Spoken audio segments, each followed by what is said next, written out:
Assalamualaikum warahmatullahi wabarakatuh.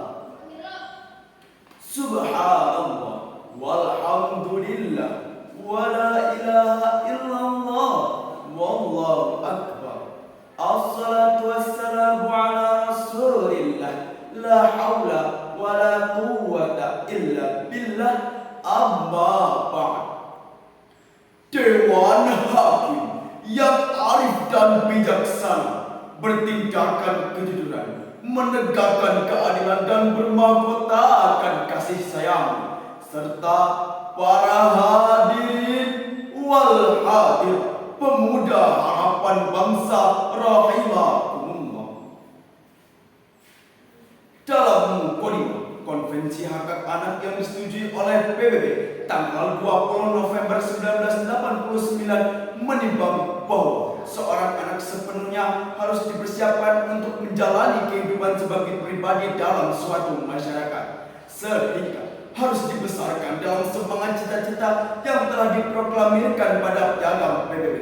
Maksudnya, hadirin, setiap bangsa telah menaruh perhatian intens terhadap anak dan pendidikannya, karena pembahasan mengenai anak merupakan problematika urgen dan harus menjadi prioritas.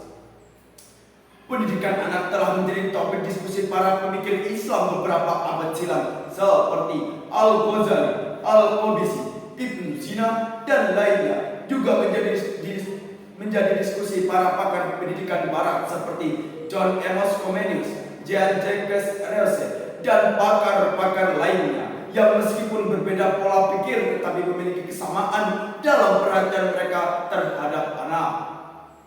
Mengapa demikian? Karena persoalan moralitas adalah problema yang selalu up to date, tak lekang oleh waktu, tak lapuk oleh zaman. Dan persoalan perilaku adalah komponen yang tidak lepas dari generasi penerus. Tetapi hadirin, dekadensi moral telah menembus dinding usia ataupun kasta, sehingga bukan hanya anak-anak yang tidak beradab, orang tua pun tidak sedikit yang tidak beradab. tidak hanya generasi muda yang suka melanggar norma, Orang dewasa pun sering tak punya tata krama. sehingga kemerosotan akhlak telah meracuni kaum muda, kaum tua, tak peduli pria, wanita, tak mengenal miskin ataupun kaya. Berbicara mengenai akhlak sebagai popular philosophy of morality seakan seperti trending topik yang tak pernah kunjung habis di kalangan akademisi, kalangan ilmuwan, kalangan juru dakwah maupun kalangan masyarakat secara luas. Mengapa demikian? Karena kajian mengenai perilaku adalah pembahasan tentang kaidah kehidupan manusia, tentang aturan yang harus dijalani dan pedoman yang harus ditaati.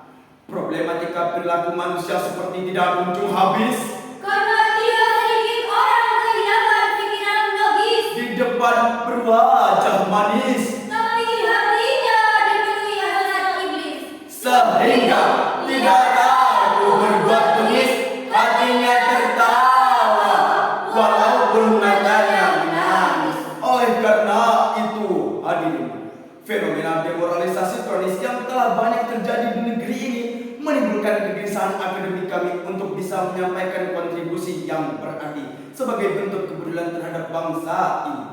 Untuk memberikan konsep solutif konstruktif, maka terbukalah hati kami untuk menyampaikan seuntai syarat Al-Quran dengan judul Keluarga dan Pembentukan Karakter Anak Bangsa dengan landasan Al-Quran. Surat At-Tahrim ayat 6 yang akan dibacakan oleh qari'ah kami berikut ini.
yang bahan bakarnya adalah manusia dan batu. Penjaganya malaikat-malaikat yang kasar dan keras, yang tidak durhaka kepada Allah terhadap apa yang mereka kerjakan, dan selalu mengerjakan apa yang diperintahkan. Hadirin yang dimuliakan Allah, secara implisit Dr. Muhammad Sulaiman Al-Asqari dalam Zubdat At-Tafsir Minfaq Al-Qadir menjelaskan bahwa konklusi dari ayat tersebut adalah menjaga istri agar menjadi solihah yang pandai menjaga diri, menjaga kehormatannya, menjaga rumah tangganya, serta menjaga harta suaminya. Tapi tak kalah penting nilainya adalah dia pandai menjaga, membina, serta mendidik anak-anaknya. Profesor Dr. Quraisy Shihab menambahkan bahwa pendidikan harus diawali dari rumah. Orang tua bertanggung jawab terhadap anaknya dan pasangan suami istri bertanggung jawab terhadap perilaku masing-masing. Berkaitan dengan penjelasan tersebut, seorang anak tumbuh berdasarkan intensitas perhatian orang tuanya karena orang tua dan anak merupakan satu ikatan dalam jiwa. Meski berpisah raga, jiwa keduanya menjadi satu dalam ikatan, dan ikatan ini ada dalam bentuk hubungan emosional dan tercermin dalam perilaku anak. Demikianlah yang dituliskan oleh Saiful Bahri Jamal dalam bukunya Pola Komunikasi Orang Tua dan Anak, halaman 27. Dapat dipahami bahwa maksud dari firman Allah dalam surat At-Tahrim ayat 6 tersebut menegaskan kepada setiap individu muslim untuk menjaga diri dan keluarganya, terlebih pada aspek pendidikan kepada istri maupun anak-anaknya. Seorang ayah yang mampu memberikan akulturasi agama kepada istri dan anak-anaknya, dan seorang ibu yang pandai dalam mendidik anak-anaknya. Secara konseptual, yang terpenting dalam pendidikan terhadap anak adalah pendidikan agama dan pendidikan akhlak. Dalam konteks ini, setiap orang tua tidak hanya memiliki kewajiban untuk menumbuhkan anak secara fisik, tetapi juga memiliki kewajiban mendidik anak-anaknya, terutama dalam memberikan nilai agama dan akhlak. Karena nilai pendidikan inilah yang menjadi pedoman dasar seorang anak dalam menjalani kehidupannya, sehingga seorang anak memerlukan bimbingan, pengarahan, dan pengawasan dalam menuju kedewasaan. Oleh karena hadirin, pendidikan anak harus dipandang sebagai paramount of importance atau sebagai prioritas pertama dan utama. Setiap orang tua yang memenuhi kewajiban terhadap anak-anaknya secara tidak langsung merupakan tindakan nasionalisme dan bentuk upaya pembebasan krisis moral yang berkepanjangan. Layaknya seseorang yang sedang berjuang dalam merebut kemerdekaan. Karena dalam konteks kekinian kita sedang terjajah sejak dalam pikiran, tertindas secara kejiwa. Bangsa Indonesia dulu dikenal sebagai bangsa yang memiliki kesantunan identik dengan budaya ketimuran. Tapi sekarang Para politikus dipenuhi sandiwara dan pencitraan. pelacuran hampir dihalalkan. Ulama yang gemar keduniaan. Para pelajar yang sering tawuran. Para pedagang yang sedang melakukan penipuan. Bahkan lembaga hukum tidak lagi dapat diberikan kepercayaan karena kepentingan pribadi dan golongan yang paling dikedepankan.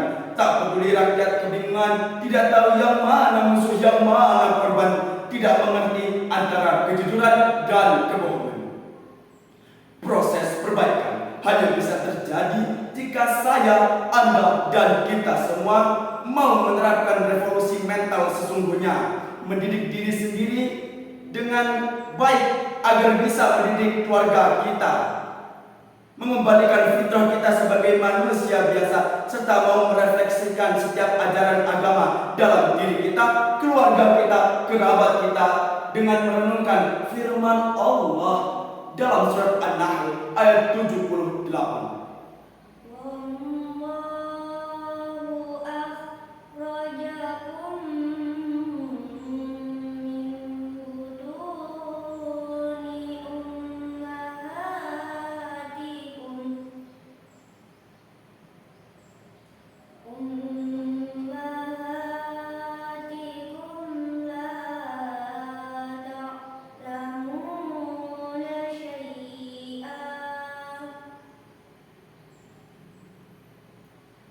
la ta'lamuna syai'an wa ja'ala lakumus sam'a wal absara wal afidah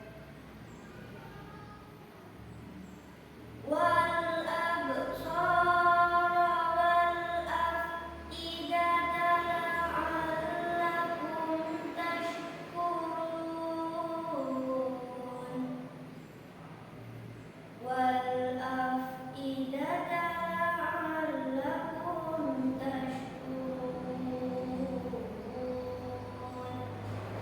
Sadaqallahul azim. Dan Allah mengeluarkan kamu dari perut ibumu dalam keadaan tidak mengetahui sesuatu pun. Dan Dia memberikan kamu pendengaran, penglihatan, dan hati agar kamu bersyukur. Maha benar Allah dengan segala firman-Nya. Hadirin yang dimuliakan Allah, Jalaluddin As-Suyuti dan Jalaluddin Al-Mahali dalam tafsir Jalalain menjelaskan bahwa jumlah kalimat la ta'lamuna syai'an berkedudukan menjadi hal, keadaan atau kalimat keterangan, dan lafaz as-sama' bermakna jamak sekalipun kalimatnya mufrad. Lebih lanjut dijelaskan bahwa seluruh indera, penglihatan, pendengaran, dan hati adalah agar manusia bersyukur hingga mau beriman. Profesor Dr. Quraisy dalam tafsir Al-Misbah menambahkan bahwa pengetahuan manusia diperoleh melalui upaya manusiawi atau pendidikan. Sampai di sini dapat disimpulkan bahwa pendidikan memegang peranan penting dalam menentukan moral bangsa. Terakhir, mengutip hadis Nabi Sallallahu Alaihi Wasallam yang ditulis oleh Alauddin Ali Al-Muttaqi dalam kitabnya. Salah satu kewajiban orang tua kepada anak adalah memberikan nama yang baik dan perbaikan tata krama. Hadis riwayat Ibnu Nujah. Pada akhirnya, kami menitipkan pesan 4M sebagai berikut. Yang pertama, mari membina keluarga harmonis, karena harmonisasi kondusif membantu efektivitas pendidikan psikologis anak. Yang kedua, mari mendidik moral anak sedini mungkin, karena keluarga adalah sekolah pertama dan utama dalam pembentukan karakter anak. Yang ketiga, mari membangun bangsa melalui pembinaan generasi, karena revolusi mental sesungguhnya adalah implementasi nilai-nilai agama pada diri, keluarga, kerabat, terlebih lagi masyarakat. Yang keempat, mari bersama kita berdoa semoga kita bisa menjadi insan yang beriman, jujur dalam perbuatan, lembut pada perkataan, pandai menjaga lisan, serta berguna di masa depan. Mungkin cukup sekian carahan yang dapat kami sampaikan. Jika banyak salah, mohon dimaafkan. Semoga bermanfaat bagi yang mendengarkan. Kami akhiri. Wassalamualaikum